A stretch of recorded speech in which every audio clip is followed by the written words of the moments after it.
Good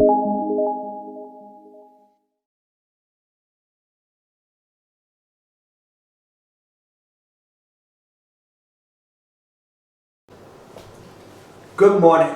Welcome to day number 5. I would like to introduce you to an author that may be relatively unknown. It is F.W. Barham. He was born in 1871 in England and died 1959 in Australia. Barham, he heard the great American preacher Dwight L. Moody during his youth. He was probably the last student interviewed by Charles Spurgeon for entry into his pastor's college. A Baptist preacher best known in New Zealand, Australia, and England. March of 1895 found him in ministry in New Zealand, prolifically writing initially for the local paper.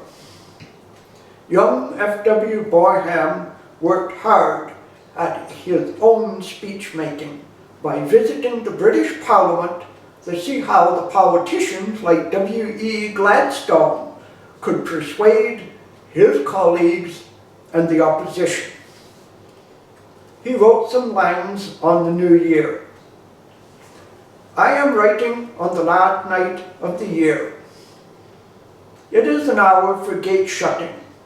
If the field behind us contain any creatures we do not wish to meet again, let us carefully close the gate.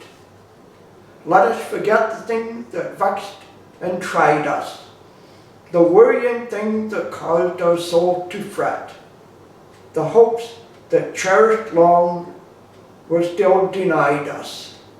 Let us forget. Let us forget the little slights that pained us, the greater wrongs that rankle sometimes yet, the pride which some lofty one disdained us. Let us forget. It is of small use hoping for a happy new year, unless I carefully fasten all those gates behind me.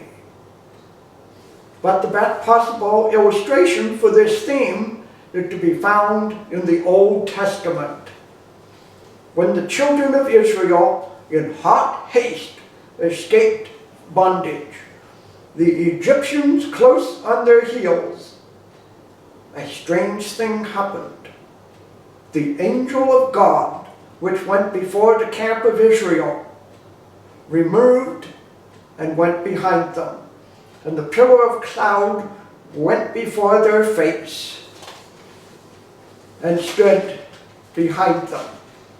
It came between the camp of the Egyptians and the camp of Israel. A screen of deity interposed itself between the pursued and the pursuers. The gate was divinely closed behind them, lest the cattle of the land of Egypt should rush out and trample on the chosen people. And long centuries later, when Israel escaped from Babylon, it dreaded a similar attack from behind. The voice, divine again, reassured them. I, the Lord thy God, will be thy rear guard. There are thousands of things behind me of which I have good reason to be afraid.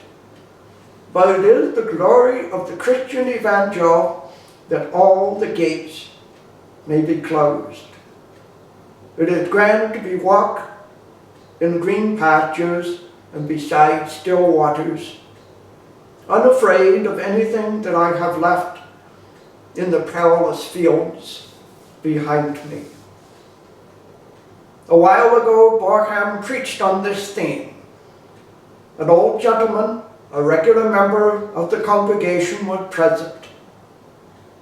Barham noticed that he followed with the closest interest and attention. The next day, he quite suddenly passed away.